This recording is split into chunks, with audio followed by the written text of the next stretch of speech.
Alors, bonjour tout le monde. Comme vous le savez, cette année, c'est le 15e anniversaire des Délices d'automne avec un gâteau. Donc, les festivaliers vont être invités à venir voir le montage d'un gâteau géant.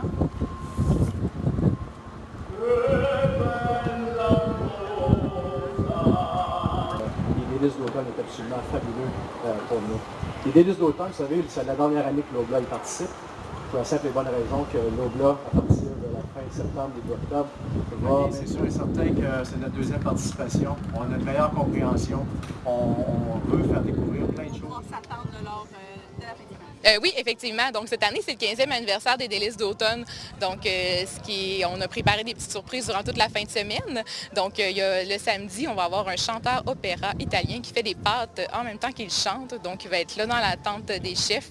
C'est à ne pas manquer, honnêtement. C'est Davide Bazzali. C'est assez impressionnant là, ce qu'il fait. C'est très bon en plus, les pâtes qu'il prépare. Vous avez ensuite, on va avoir un combat des chefs très spécial le dimanche. Donc, on a le maire Yves Lévesque qui va venir croiser les couteaux avec Pascal Guité de Énergie.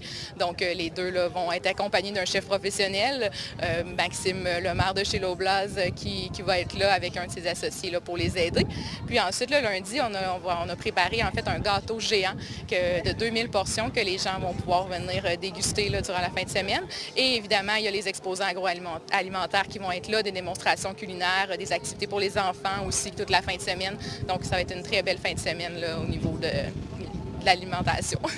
L'année passée, on pouvait déguster des insectes. Il y a toujours des aliments étranges qui sont en présentation. Cette année, est-ce qu'il y a un must? Est-ce qu'il y a quelque chose que les gens vont faire que c'est ça? Je pense pas qu'on ait de surprise à ce point-là. On a plusieurs exposants qui vont être là, des nouveaux exposants. C'est pour ça qu'on a le chapiteau des nouveaux exposants en collaboration avec le MAPAC. Donc, qui vont être là. On va avoir des gens qui viennent faire des chocolats. On a des gens qui viennent faire... On a le restaurant Le Bantaï qui va être là, qui va nous faire découvrir des trucs. On se dit toujours c'est des produits du terroir québécois, mais en même temps, oui, Bantaï, ils produisent leurs produits, ils les font ici. Donc, ça devient un produit québécois là, de sa fabrication qui est fait ici. Donc, on va avoir différents exposants. C'est vraiment une belle année cette année. Puis côté bracelet, la nouveauté cette oui. année, est-ce que tout va bien de ce côté-là? On s'attend à la mise en place? Oui, tout va très bien au niveau de Connect & Go. On est très contents. Ça va vraiment faciliter les opérations. Les exposants répondent bien aussi. Donc, pour nous, c'est vraiment un plus cette année là, d'avoir Connect & Go avec nous. Vous dirigez vers quel nombre d'exposants? Est-ce qu'on a un chiffre?